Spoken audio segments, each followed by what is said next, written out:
I'm your host, Football Talk. Today, we're doing National League South Stadium's 2023/24 season. We've got pictures, we've got the stats, we're going to go for it and hopefully add a little bit of spice on previous experiences for me at these stadiums. So, without further ado, let's go for it.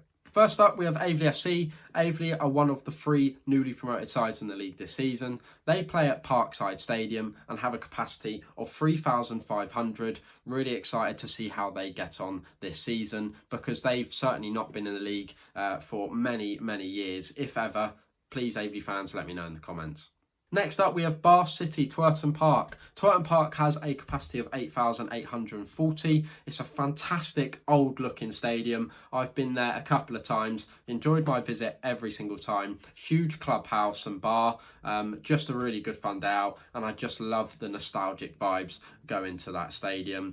Bath City are regular attendees in the National League South, and I'm expecting sort of them to have a good season again.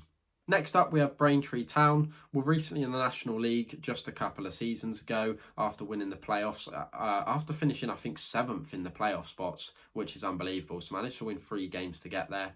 Braintree play at Crescent Road, which has a capacity of 4,085, a stadium that I haven't intended to yet, but I would like to in the near future.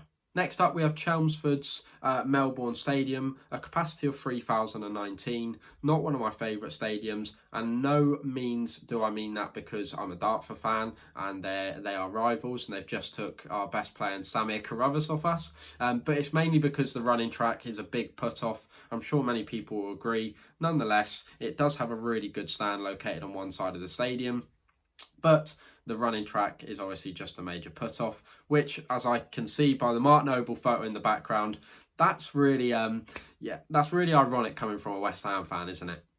Next up, we have Chippenham Town. We have Harden Hewish Park with a capacity of 3,000. I know they actually have another name, as many of the other stadiums that I will be talking about will. They will have new sponsorship agreements for stadium names. I'm just going off the old school names, the original names, because they're so subject to change. So I'm just, as I say, apologies for, if you're thinking I'm talking rubbish. I'm just going off the original names. Nonetheless, Harden Hewish is one of the smaller stadiums in the league. It has a capacity of 3,000, and it's another stadium that I have been to. It's a very nice little stadium, sort of plonked quite in the middle of nowhere. It's a bit of a slope on the pitch. Certainly not one of the greatest sort of pitch standards in the league, if that makes sense. But it's a great day out. I just didn't enjoy my day out too much last time round because Dartford decided to concede a 90th minute free kick, which lost us the game. Wasn't great. Speaking of Dartford, we have Dartford FC, Princes Park, stadium capacity 4,100, and certainly one of my favourite stadiums in the league. Very biased, I know, but it's one of the economically best stadiums in the league. Please do go read it up. I'm not going to go into too much detail because I could speak about Dartford for ages otherwise, but nonetheless, it is a lovely stadium. No real big stand to it. It's sort of just an all-rounder. But it's a great looking stadium, and I was born sort of a 30-second walk away from the stadium, so obviously there is a bit of bias there. Next up, we have Dover Athletics, Crabble Athletic Ground. Apologies if I butchered the name, probably have, but there you go. Dover has a capacity of 5,745. It's one of those weird stadiums, and it's certainly most teams in the league's furthest trek. It's miles away from lots of the stadiums. For obvious reasons, because of that, it's one of the stadiums I haven't done. Although one day I'll bear the brunt and go do it. It's certainly a weird stadium. It's got one stand, but it's located not in the middle of the side of the pitch, if that makes sense, like around the halfway line. It's literally placed by the corner flag. I'll try and attach some pictures, obviously. But yeah, it's a pretty unique ground, and as I say, one of the furthest away in the league. Next up, we have Eastbourne Borough's Priory Lane. Priory Lane has a capacity of 4,151. It's a really nice stadium. I went there last year at the end of the season when we lost 2-1. It's just really nice. It's a 3G pitch, if I remember. I think I could be completely wrong. But it's really nice. The clubhouse is fantastic. It's got lots of stands around the stadium to get hot dogs, burgers, and even beers. That's one thing about National League South. If you haven't been to a National League South game before, lots of stadiums you're allowed to drink alcohol inside the stadium, which is pretty cool. I'm no absolute alcohol connoisseur, but it is pretty nice to have a beer while watching the football. Next up, we have Farnborough. Farnborough play at Cherrywood Road, and they have one of the biggest stadiums in the league with a capacity of 7,000. I was very surprised when I went to Farnborough last year and I walked in the stadium, and it definitely felt like a stadium that didn't belong in the National League South. People may disagree with me, and there's probably a bit of work that still needs to be done on it. But they did have two really, really good sized stands, one on the side of the pitch and one behind the goal. I was really impressed when I went there. The only thing I wasn't impressed with was going there with your mates and your brother for a match day out and trying to look for somewhere to drink after. It was in no means way a place to go for a young man's game. We seriously went to a Wetherspoons to ask, where's a good place to go? Maybe just for some live music or something like that. And they just laughed at us and said, "You're in the complete wrong place, lads." Next up, Hampton and Richmond's, is it Beavery Stadium? God, I should have done my research. Beavery? Very poor from me, I know. Their stadium has a capacity of 3,500. It was a stadium I was looking to do at the end of last day of the season, but Dartford were already confirmed second place, so we didn't go, just due to, not trying to ruin all my funds for the playoff fun. Nonetheless, it's a stadium of 3,500, and I can't tell you too much more than that, to be honest, but it will be one that's pretty local to me, and hopefully I can attend next season.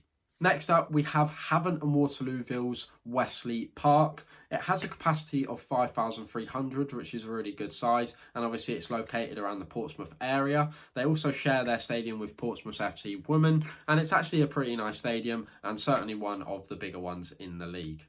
We then have Hemel and Hempstead's Vauxhall Road with a capacity of 3,152. It's another one of those stadiums that has one of their main stands located behind one of the goal nets. A nice looking stadium, but not one that I've attended yet.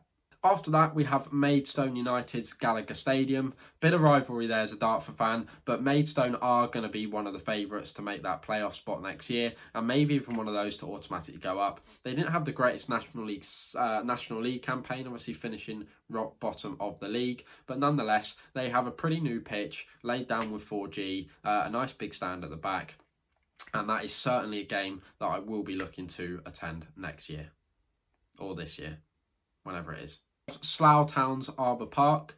Slough Town's Arbour Park is the smallest, I think, in the league based on capacity. Although it's a really nice, tidy stadium, it is one of those stadiums that are around the halfway line. It has just one of those really funny stands placed at the back. It's like sort of bright orange seats. Really cool. And yeah, I did Watford last year and didn't realise how sort of close they were together, and Watford wasn't too far. So I don't see any excuse to not get my ass up and get to Arbour Park next year. Next up, we have St Albans City, and they play at Clarence Park. They have a capacity of 4,500, and a bit like Bath earlier, they're still one of those grounds in the league that really have a bit of a retro feel. You know what I mean by behind the goal? They still have the really old sort of barriers with the concrete steps that just sort of go up, but they're not like concrete, like they've been nicely laid down and flattened surfaced and look polished. Just sort of that really natural stone where it's been around for absolutely years. Really cool stadium, lots of seated area under cover and in the shade. But as I say, stadium I still haven't done yet. Next up, we've got Taunton Town. I am going to be coming up to a lot of stadiums that I have attended to because I do live in the southwest area. So yeah, hopefully some good story times coming up. Taunton play at Wordsworth Drive, I believe it's called. They have a stadium capacity of 2,500, and this is a stadium that I've actually been to on quite a few occasions. It's certainly not one of those more professional looking or bigger or newer stadiums. It certainly could do a bit of work done to it. There's no real crazy main stand around the stadium. It's certainly more standing area, but it's a really nice ground, really easily accessible and really close to the town centre. Definitely worth a trip down southwest if you haven't done it before. Next up, we have Tonbridge Angels. They play at the Longmead Stadium and they have a capacity of 3,000. Another team that I haven't done before, couldn't give you too much information on, but as I say, they're certainly one of the smaller grounds in the league, but they haven't even been in the league that long. I'm sure over time, lots of these stadiums that I'm mentioning will have some sort of upgrades done to them. Moving on, we have Torquay United. They are another of the National League relegated sides. They play at Plainmoor, and they again have one of the bigger capacities in the league of 7,500. They have two big stands, one located behind the goal and one on the side of the pitch, I believe. I'm pretty sure. It's definitely an away game I'm going to next year. Their seats are covered in yellow. It's a really nice stadium, and it's certainly going to be one of the more popular stadiums for the National League South 2023-24 season. We then have Truro City, one of the teams in the league. I feel really sorry for their fans. Truro City are currently ground sharing with Plymouth Parkway, a team that play one league below them in the Southern Prem, I believe. They play at Bolito Park and ground share. They have a capacity of, I'm just trying to look at it here, 3,500. And yeah, it makes it a lot nicer for a lot of the other teams in the league, because travelling to Truro, especially as a London club, especially as Dover, I mean, it's a hell of a long way. So it just makes the trip a bit shorter for everyone commencing next year. Nothing too crazy about the stadium. Another one of those where it's a lot more standing than seated areas. Next up, Welling United's Park View Road, given that name because of the place it's located in. Capacity of 4,000, really funky looking stadium, really nice stand on the side. They obviously have a bit like St Albans, I said earlier. They have that sort of stony steps, but it's more on the side. One end of the goal, I don't think you can even stand behind. There's just no standing area or seating area. If you're the away fans and you're looking to go behind the goal, you sort of have to go to the side of the goal by the corner flag to watch your team celebrate. Next up, we have Weston-super-Mare's Woodspring Stadium. They have a capacity of 3,500. Again, one of the smaller teams in the league. They've just come off the back of winning the Southern Prem, so they just got promoted after having a really fantastic season. They're quite local to us. I think it's about an hour's drive for me, maybe just over. So I can't wait to get up and get out and go vlog that one next year. On to our last three now. We have Weymouth's Bob Lucas Stadium. They have a capacity of 6,600. They have one really, really good mega-sized stand located on the side of the pitch. They have two really good standing areas behind the goals as well as just sort of one normal standing stand, the opposite side of the mega stand. I don't think I can say stand any more than I already have. Nonetheless, it's quite an old ground, but really, really nice. Good away day, especially if you are, you haven't done it before. It's definitely worth doing it. We then have Worthing's Woodside Road with a capacity of 4,000. This was a stadium I did do last year. It was really, really good, located a sort of 20-minute train away from Brighton. We did this stadium with not too many crazy expectations, but I was really, really impressed. We went on a bank holiday Monday. The pitch was lovely. Obviously, it's a 4G pitch, so it's quite easy to do. They had one really good stand, a good bit of shouting area behind both goals. And it was just, all in all, a really good day out. Looked really neat and tidy. And I was just very impressed with how the setup was done, with a nice clubhouse, nice outside sort of beer van. It was just certainly one of my favourite stadiums in the league that I've actually attended. And last but not least, we have the stadium that is closest to me, Yeovil Town FC, and certainly a big surprise for many, many people that they have dipped all the way down to the National League South. Yeovil made the heights of the Championship around 10 years ago, and now they've had a big fall from grace, getting relegated from the National League last season. Lots of ownership problems, but now they've got a new owner and they've found themselves in the National League South with, lots of good signings, and definitely one of my favourites to get promoted straight away.